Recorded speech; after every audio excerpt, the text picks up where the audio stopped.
പത്തനംതിട്ട മണ്ഡലം പിടിക്കാൻ മുതിർന്ന സംസ്ഥാന നേതാവിനെ തന്നെ മത്സരിപ്പിച്ചിട്ടും ഭരണവിരുദ്ധ വികാരത്തിൽ തകർന്നടിഞ്ഞ LDF. ഒന്നാം പിണറായി സർക്കാരിലെ ധനമന്ത്രിക്കെതിരെ വൻ ജനവിരുദ്ധ വികാരം മണ്ഡലത്തിൽ അലയടിച്ചതായാണ് വിലയിരുത്തൽ.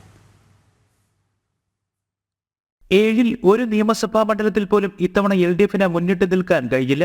കഴിഞ്ഞ തവണ അടൂർ മണ്ഡലം വീണ ജോർജിന് 256 വോട്ടിന്റെ ലീഡ് നൽകിയെങ്കിലും ഇത്തവണ അടൂരും ഇടതുപക്ഷത്തെ കൈവിട്ടു.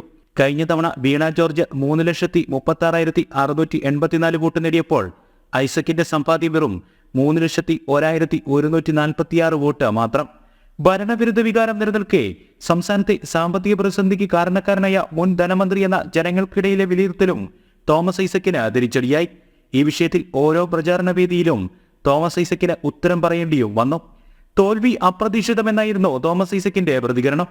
ഈ തോൽവി തികച്ചും അപ്രതീക്ഷിതമാണ്. അതുകൊണ്ട് വിശദമായിട്ടുള്ള പരിശോധന നടത്തി അതിൻ്റെ കാരണങ്ങൾ കണ്ടുപിടിച്ച് തിരുത്തുന്നതിന് ഇടതുപക്ഷ ജനാധിപത്യ മുന്നണി മുൻകൈയെടുക്കും. മാസങ്ങൾക്ക് മുൻപേ ഐസക്കിനെ മണ്ഡലത്തിലെത്തിച്ചും തൊഴിൽ വാഗ്ദാനം നൽകിയടക്കമുള്ള പ്രചാരണവും പാഴായി.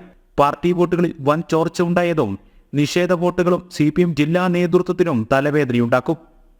ജനം, പത്തനംതിട്ട.